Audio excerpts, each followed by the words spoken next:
Welcome दोस्तों, आपका बहुत बहुत स्वागत है डार्क मिस्ट्री यूट्यूब चैनल में। दोस्तों, इस चैनल में हम आपको दिखाते हैं प्राचीन रहस्य, पौराणिक कथाएं और प्रसिद्ध अविश्वसनीय प्राचीन तथ्यों से जुड़े बहुत सारे दिलचस्प वीडियोस। तो दोस्तों, सब्सक्राइब कीजिए डार्क मिस्ट्री यूट्यूब चैनल को और क्लिक कीजिए बेल आइकन पे, क्योंकि तभी आपको हमारे लेटेस्ट अपडेट्स मिलते रहेंगे। दोस्तों, आज हम आपको कुछ ऐसा ही प्राचीन रहस्य बताने जा रहे हैं। तो दोस्तों, आइए जानते हैं हिंदू धर्म के 10 रहस्य। दोस्तों, हिंदू धर्म एकेश्वरवादी होने के साथ साथ इस धर्म में देवी देवता, भगवान, गुरु, पितृ, प्रकृति आदि को भी पूर्ण सम्मान दिया गया है। पाप और पुण्य की विस्तार से चर्चा की गई है। न्याय और अन्याय की भी परिभाषा बताई गई है। कर्म फल को भाग्य फल से महत्वपूर्ण माना गया है। पुनर्जन्म में इस धर्म को गहरी आस्था रही है। यम और नियम के सिद्धांत इस धर्म के मुख्य सिद्धांत है। प्रार्थना, व्रत, तीर्थ और दान प्रत्येक हिंदू का कर्तव्य है। दोस्तों, इस धर्म के 12,000 वर्ष प्राचीन इतिहास एक रहस्य ही है। हिंदू धर्म में ऐसे कई रहस्य छिपे हैं जिसे विज्ञान आज अस्वीकार करता है, लेकिन कुछ ऐसे भी रहस्य हैं जिस पर अब विज्ञान सहमत भी होने लगा है। तो आइए जानते हैं ऐसे ही 10 रहस्यों के बारे में।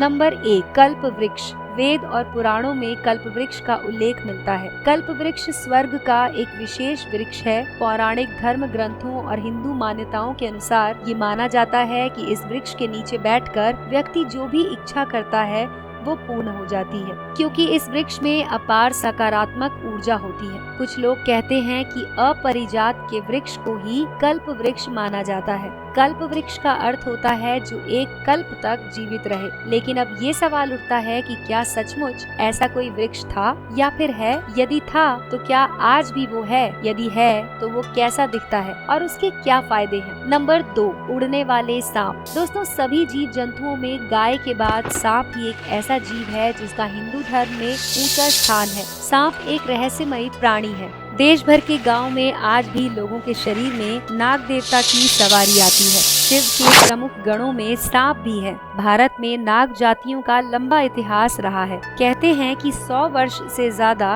उम्र होने के बाद सर्प में उड़ने की शक्ति आ जाती है। सर्प कई प्रकार के होते हैं। मणिधारी, इच्छाधारी, उड़ने वाले सांप, 1 फनी से लेकर 10 फनी तक के सांप जिसे शेषनाग कहा जाता है। नील मणिधारी सांप को सबसे उत्तम माना जाता है। हालांकि वैज्ञानिक अब अपने शोध के आधार पर कहने लगे हैं कि सांप विश्व का सबसे रहस्यमयी प्राणी है और दक्षिण एशिया के वर्षों वनों में उड़ने वाले सांप पाए जाते हैं। उड़ने में सक्षम इन सांपों को क्रॉसोपेलिया जाति से संबंधित माना जाता है। नंबर 3 पर है मणि। मणि एक प्रकार का चमकता हुआ पत्थर होता है। मणि को हीरे की श्रेणी में रखा जा सकता है। मणि होती थी, ये भी अपने आप में एक रहस्य है। जिसके भी पास मणि होती थी वो कुछ भी कर सकता था। ज्ञात हो कि अश्वत्थामा के पास मणि थी, जिसके बल पर वो शक्तिशाली और अमर हो गया था। रावण ने कुबेर से चंद्रकांत नाम की मणि छीन ली थी। मान्यता है कि मणियां कई प्रकार की होती थी। नील मणि, चंद्रकांत मणि, शेष मणि, कौस्तुभ मणि,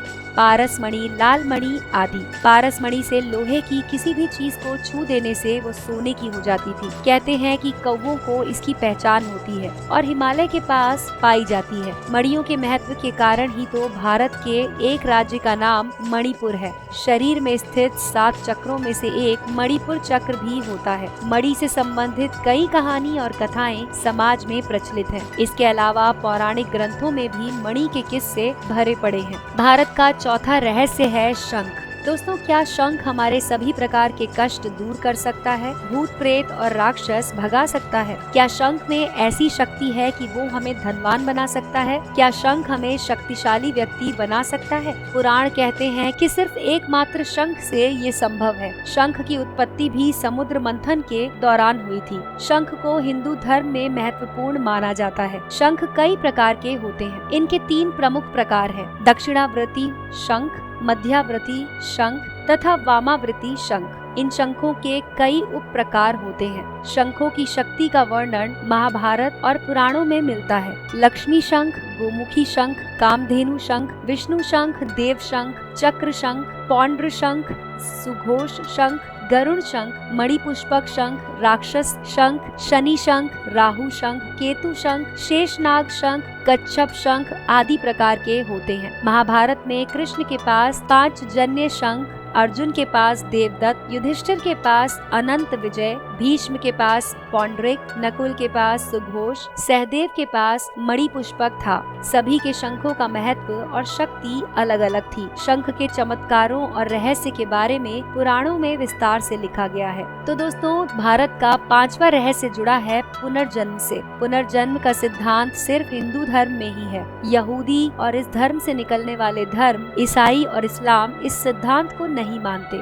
लेकिन अब विज्ञान इस पर सहमत होने लगा है। हिंदू धर्म के अनुसार आत्मा अजर अमर है। स्थूल शरीर की उम्र 120 वर्ष है और इस शरीर के आसपास स्थित सूक्ष्म शरीर कभी नहीं मरता, ये परिवर्तित होता रहता है। सूक्ष्म शरीर के बीचों बीच स्थित कारण शरीर होता है, जिसमें आत्मा का वास होता है। ये दोनों ही शरीर अपना रंग, रूप और आकार प्रकार बदलते रहते हैं। इनकी क्षमता घटती बढ़ती रहती है। हिंदू धर्म के अनुसार आत्मा एक शरीर छोड़कर दूसरा शरीर धारण करती रहती है और ये चक्र तब तक चलता रहता है जब तक कि मोक्ष नहीं मिल जाता। मोक्ष का अर्थ है खुद के मूल स्वरूप को पहचानना, ये जानना कि मैं शरीर नहीं हूँ। मुंडकोपनिषद के अनुसार सूक्ष्म शरीरधारी आत्माओं का एक संघ है। इनका केंद्र हिमालय की वादियों में उत्तराखंड में स्थित है। इसे देवात्मा हिमालय कहा जाता है। इन दुर्गम क्षेत्रों में स्थूल शरीरधारी व्यक्ति सामान्यतया नहीं पहुंच पाते हैं। छठा रहस्य है जड़ी बूटी रहस्य। दोस्तों, एक ऐसी जड़ी है जिसको खाने से जब तक उसका असर रहता है तब तक व्यक्ति गायब रहता है। एक ऐसी बूटी है जिसका सेवन करने से व्यक्ति को भूत भविष्य का ज्ञान हो जाता है। क्या सचमुच ऐसा है?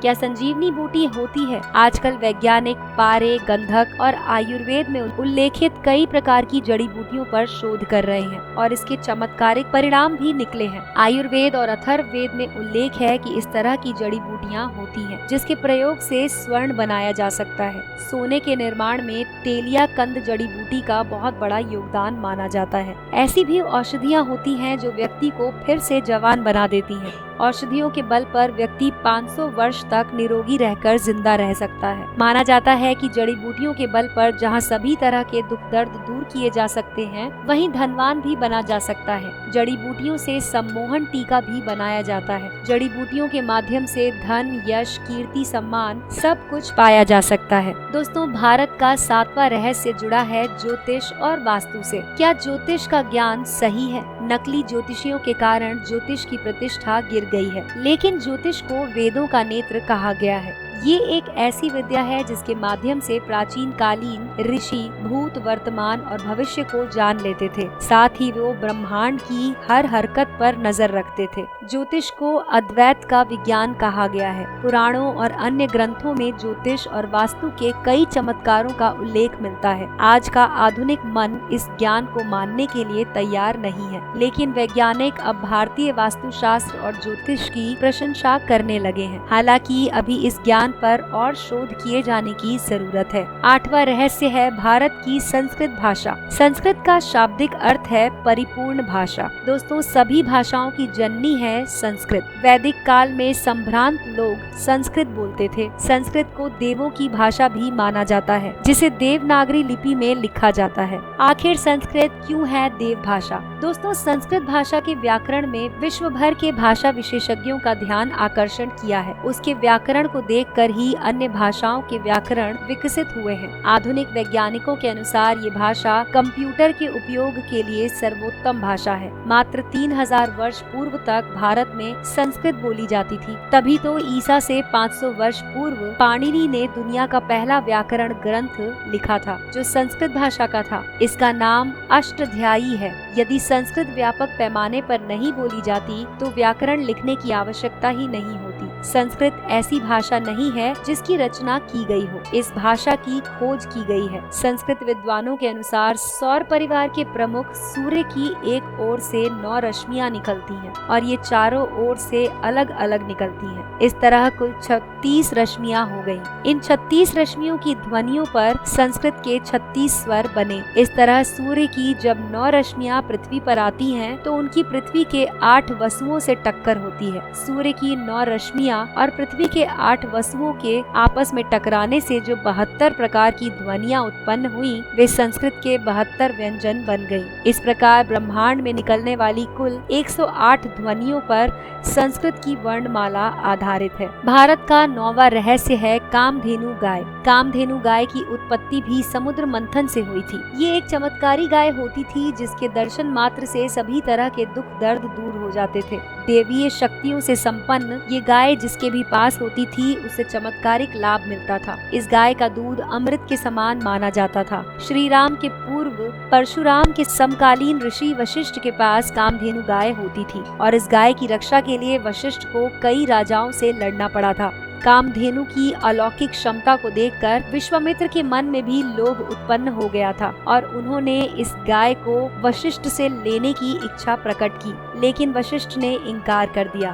दोनों में इसके लिए घोर युद्ध हुआ और विश्वामित्र को हार माननी पड़ी। हिंदू धर्म का 10वां रहस्य है ध्यान। दोस्तों, ध्यान योग का 7वां अंग है। वैदिक ऋषियों की ये खोज आज वैज्ञानिकों के अनुसार सबसे महत्वपूर्ण खोज मानी जाती है। ध्यान पर कई शोध हुए और ये पता चला कि ध्यान हर तरह के रोग को दूर कर मस्तिष्क को शांत करने की क्षमता रखता है। ये हमारी शारीरिक और मानसिक क्षमता को भी बढ़ा देता है। स्पेन, फ्रांस और अमेरिका के वैज्ञानिकों द्वारा किए गए शोध में सामने आया कि ध्यान की मदद से इंसान के शरीर में उन जीन्स को दबाया जा सकता है जो उत्तेजना पैदा करते हैं। ये जीन्स हैं RIPK2 और COX2। इनके अलावा हिस्टोन डीएक्टिलेज जीन्स भी हैं, जिनकी सक्रियता पर ध्यान करने से असर पड़ता है। इस शोध से पता चला कि लोग ध्यान की मदद से अपने शरीर में जेनेटिक गतिविधियों को नियंत्रित कर सकते हैं, जिसमें गुस्से को काबू करना, सोच, आदतें या सेहत को सुधारना भी शामिल है। इस शोध का मॉलिक्यूलर बायोलॉजी के क्षेत्र एपिजेनेटिक्स से भी सीधा संबंध है, जिसके अनुसार आसपास के माहौल का जीन के मॉलिक्यूलर स्तर पर स्थायी प्रभाव पड़ता है। साइकोन्यूरो एंडोक्राइनोलॉजी पत्रिका ने इस विषय पर एक विस्तृत लेख भी प्रकाशित किया था। इससे कैंसर और एड्स जैसी बीमारियां भी दूर की जा सकती हैं। दरअसल ध्यान करते रहने से सूक्ष्म शरीर मजबूत होता है और सूक्ष्म शरीर के ताकतवर होने से व्यक्ति को अपने स्थूल शरीर के प्रति आसक्ति खत्म हो जाती है। तो दोस्तों, ये था हमारा वीडियो जहाँ पे हमने आपको बताए हिंदू धर्म के 10 रहस्य। आपको हमारी ये जानकारी कैसी लगी इसके बारे में हमें जरूर बताएं। आपकी राय और सुझाव हमारे वीडियो के कमेंट सेक्शन में लिख सकते हैं। दोस्तों, इस वीडियो को लाइक करके अपने दोस्तों के साथ जरूर शेयर करें। अगर आप डार्क मिस्ट्री चैनल पहली बार देख रहे हैं तो इसे सब्सक्राइब कर लीजिए, क्योंकि तभी आप देख पाएंगे हमारे अद्भुत पौराणिक कथाओं से जुड़े हुए दिलचस्प वीडियो। देखते रहिए डार्क मिस्ट्री यूट्यूब चैनल।